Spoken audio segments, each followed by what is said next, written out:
This is the ultimate blogging masterclass for beginners that covers everything right from starting a blog to making at least a couple $1,000s every single month. So before we begin this video, let me start by sharing my MediaWine and AdSense dashboard. So as you can see in here, I managed to pull in over 20 lakh rupees in profit from a couple of my blogs in last year. So this video is basically going to be a blueprint if you are about to get into the whole blogging world.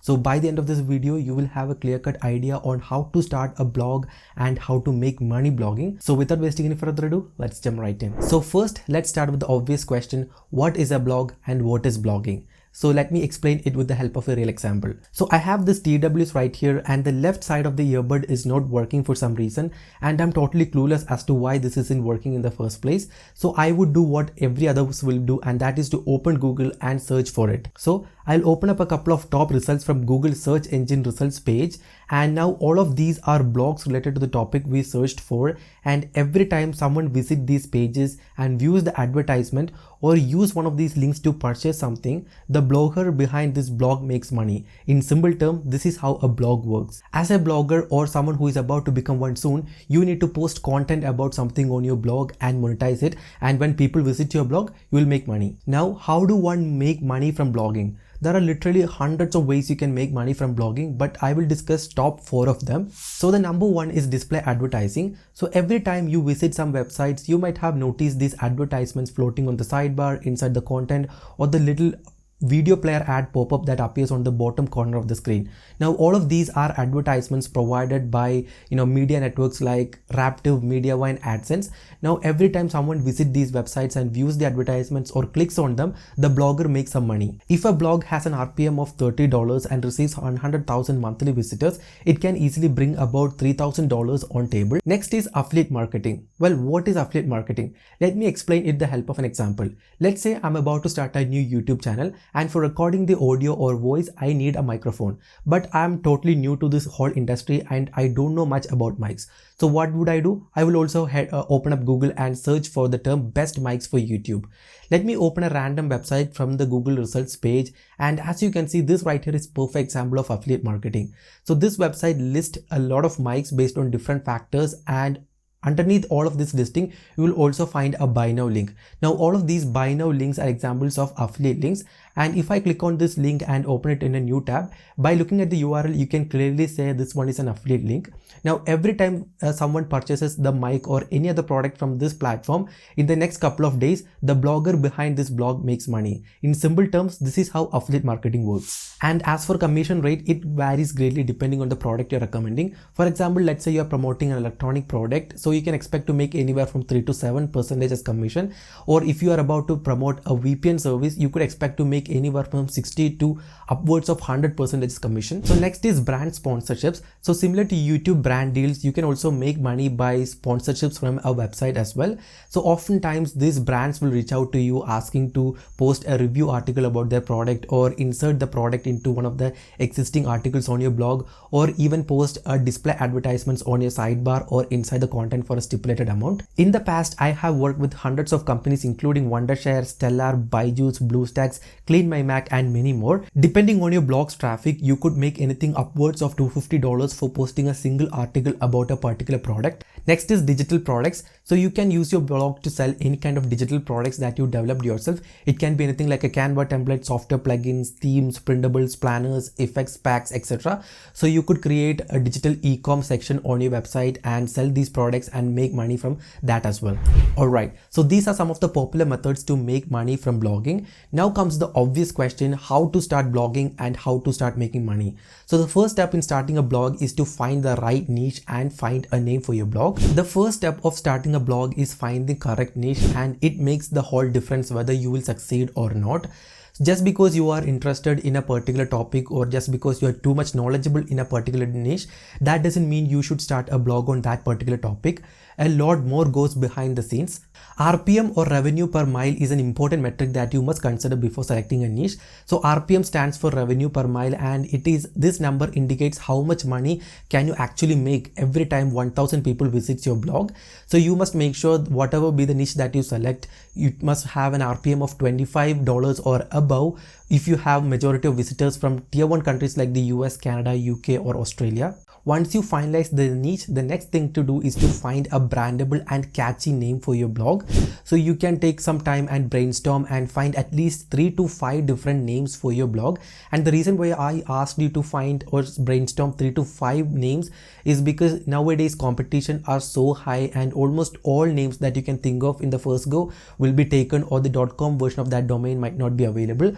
So in this case, if you have prepared a list, if a particular domain or the name is not available, you can go to the second name on the list and register it. So next up is purchasing a domain name. So a domain name is an address that people enter into the address bar of their web browser to visit your blog. So there are many TLDs like .com, .in, .us, .co, .net. So you could select any one of these domain names for your next blog. Your first preference always has to be .com, and if for some reason it isn't available, you can go ahead and purchase .co or any other TLDs of choice. Next, you may visit any domain registrar of choice like GoDaddy, Namecheap or Cloudflare and register your domain name. Now that you have found the niche, the blog name and also registered the domain, the next step is to select a blogging platform. So a blogging platform or CMS or content management system is basically the platform where you will build your blog. So there are many different blogging platforms like WordPress, WordPress.com, Blogspot, Joomla, Drupal, Webflow, Ghost, Medium. So you could select any blogging platform of choice, but the one that I would recommend is WordPress, specifically the self-hosted WordPress. Self-hosted WordPress comes with many advanced features that no other blogging platforms can offer. One such important feature of WordPress is the ability to add custom plugins. So you could go ahead and search for any plugins and add it to your WordPress blog to extend its functionality or add advanced features. Let's say, for example, you want to add an e-commerce section to your blog. So you could very well go ahead and install the WooCommerce plugin on your WordPress blog and introduce or implement an e-commerce section. There's pretty much a WordPress plugin for anything and everything. And you will be surprised to know that more than 885 million websites on the internet use self-hosted WordPress, and it literally means that 42.5% of all websites on the internet is hosted by WordPress. So in short, self-hosted WordPress is the platform to go with if you are serious about blogging. Next comes hosting, and to install WordPress you need a hosting service. Now what exactly is a hosting? Hosting is a service that allows you to store your website files so they will be accessible on the internet. Think of it like how your house is built on the plot of land. As for hosting, there are mainly two types of hosting. The first one is shared hosting and the second one is cloud VPS. So as the name itself indicates, shared hosting means you will be hosting your website alongside many other websites owned by different people. One of the main disadvantages of using shared hosting is the poor performance, and for the same reason I will recommend you use cloud VPS hosting. Core Web Vitals, or in simple terms, the website speed is now officially a Google ranking factor, and for that same reason you cannot compromise on your blog loading speed. Once you purchase the hosting, the next step is to point your domain name to the hosting and finally install WordPress. So once you install WordPress, there are a couple of settings that you need to change right away. The first one is the permalink settings. So by default, the WordPress permalink settings will be set in such that the URL of your website will have the year, the month and the date associated with it. To make the URL much cleaner, you need to change the permalink settings to post only option. So this way your URL will be much cleaner.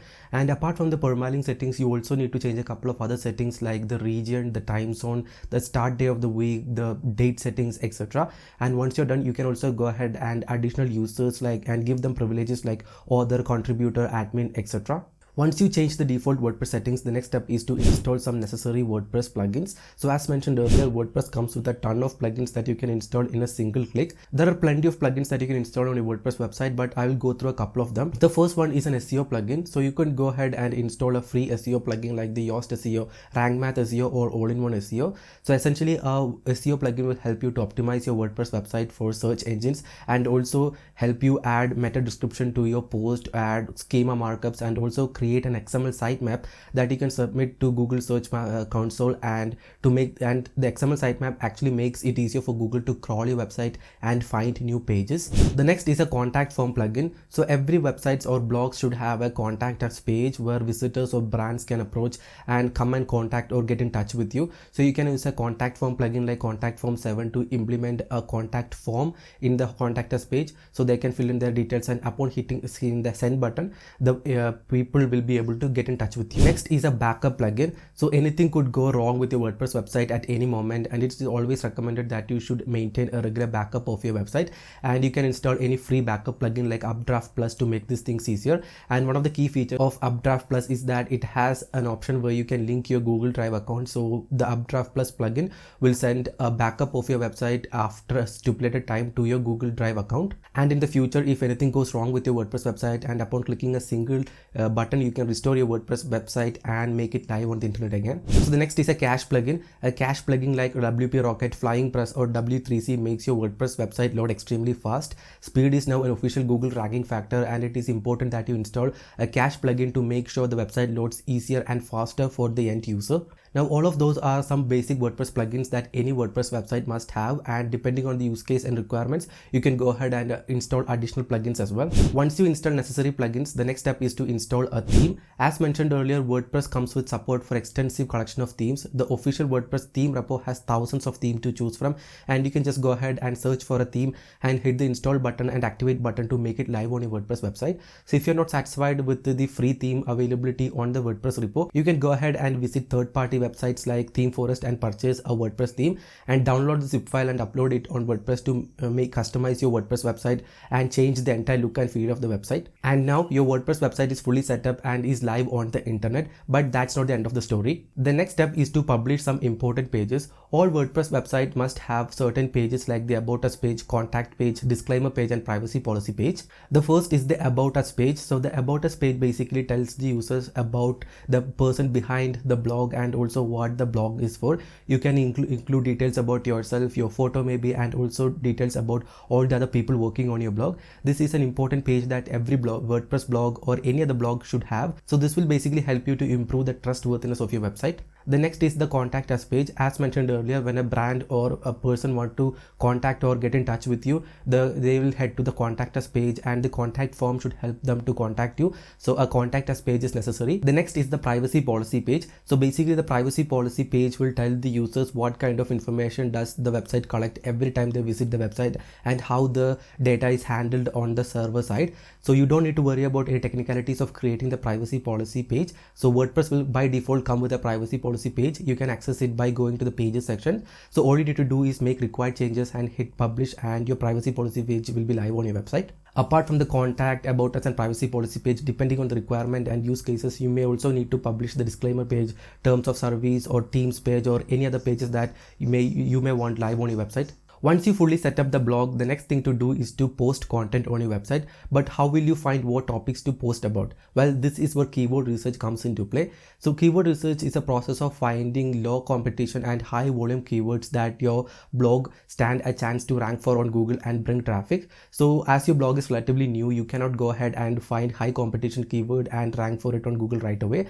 So it's essential that you find low competition, high quality and high volume keyword to succeed ranking in top pages in Google. So there are various keyword research methods that you can use to find high quality keywords. You may use tools like Ahrefs, SEMrush or Uber suggested to find keywords to write about. And if you have not any money to spend on initially, then you can actually go ahead and try the Google Ads Keyword Planner, and it's completely free, and the tool will help you determine the overall competition of certain keywords and also give you a broad range of the search volume as well. Once you find 10 to 20 keywords, next you need to write some content about it on your blog and publish it right away. After you have published at least 5 to 10 articles or content on your blog, the next is to submit your website to Google Search Engine Console. So Google Search Engine Console is a free tool provided by Google that will help you monitor the performance of your website on Google Search Engine results page. So it will give you details on how many people visited your website, what are the keywords driving traffic to your blog, how many people are coming from different countries and how is the crawlability rate of your blog and many other technical insights as well. Furthermore, you need to submit the XML sitemap in Google Search Console, and it makes easy for Google to discover new content that you post on your website, and the bots can easily crawl it and index your pages on the Google search engine. Next, you need to install Google Analytics 4 or GA4. Well, what exactly is GA4? Well, Google Analytics is a free tool provided by Google that will give you information about the visitors accessing your website. So you could find information like how many users visited your website, where are they coming from which platform did they reach your website, how much time did they spend on your website, what is the bounce rate, and at any given point how many people are active on your website. All of these details you can find from Google Analytics. So the next thing you need to do is to head to Google Analytics and install it on your WordPress website. Once you set up Google Search Console and Google Analytics, the next step is to go ahead and create a profile or page on leading social media platforms like Pinterest, Twitter, Facebook, TikTok, Instagram, etc. So it is an essential thing that your blog must have a social presence on leading social media platforms. Relying on single source of traffic like Google alone these days is very risky. With all the ongoing updates like the HCU update and the core updates, your website traffic would go to literal zero overnight. So in case Google releases a new algorithm update tomorrow and your rankings drop, you will still have traffic from other platforms to make up for the difference. The next big thing is SEO or search engine optimization. So search engine optimization is a set of practices to improve the visibility of your website on search engines like Google and also improve the ranking and performance. SEO is a broad topic and there are various different SEO tactics and strategies to rank your website high on Google, and covering all of those in this video is out of scope of this video, but I'll go through a few of them. So the first is optimizing your content on your blog for search engines like Google, Bing, etc. So you need to make sure you add the right keyword to the beginning of the title. You write a catchy title that boosts the CTR. Next up, you need to implement schema markups to rank higher and have that all rich results set in the Google search results page.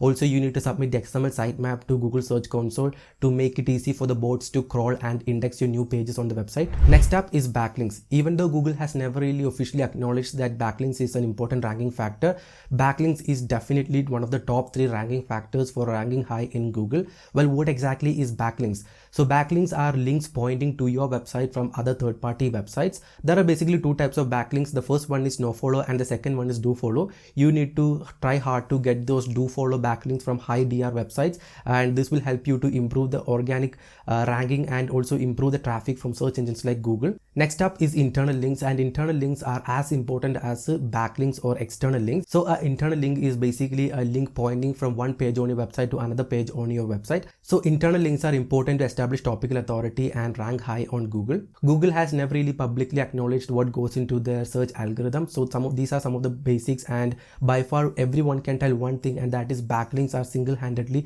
the most important ranking factor. So if you want to rank high on Google, you need to build some backlinks, whether it be guest post, hero outreach, skyscraper or shotgun method, whatever be the techniques that you employ. You need to gain some high DR, do follow links from high DR websites to rank up high in Google. These are some of the basics of SEO, and covering the whole aspect of SEO in this video is going to take a long time and it's almost impossible.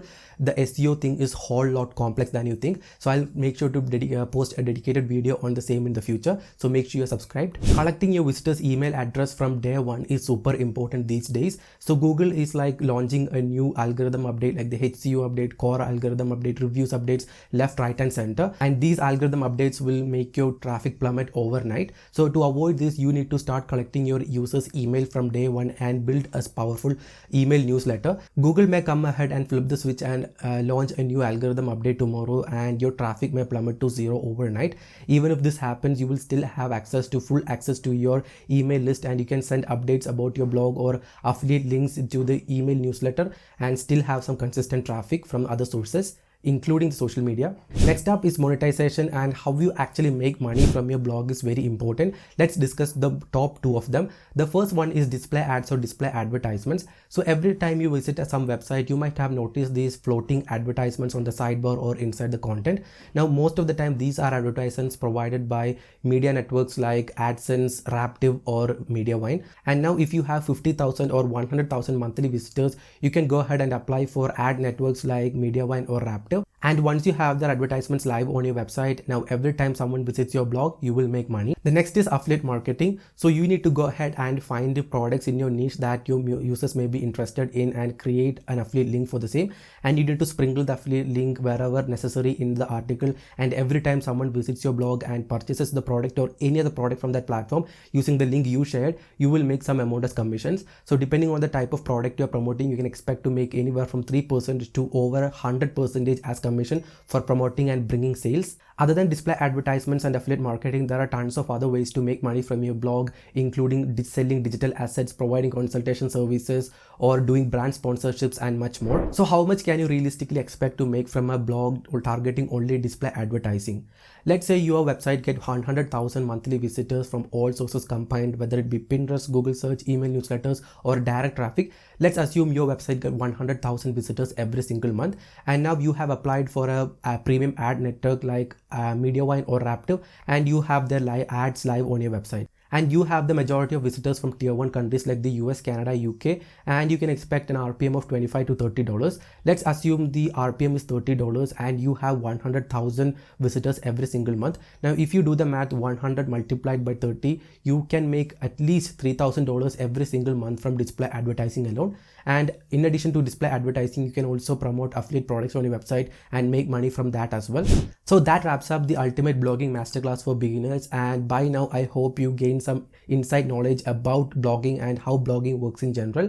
So this video is basically a roadmap on how to get started with blogging and how to get into the field of blogging. So this video is very basic and we only covered the basic things and like starting the blog and maintaining it. A lot more actually goes behind the scenes, and explaining all of those in detail in this video itself is out of scope of this video. And I'll make sure to post more content related to blogging, SEO, and making money from blogging in general in the future. So if you are interested in such sort of content, make sure to subscribe to this channel, and I'll see you in the next one.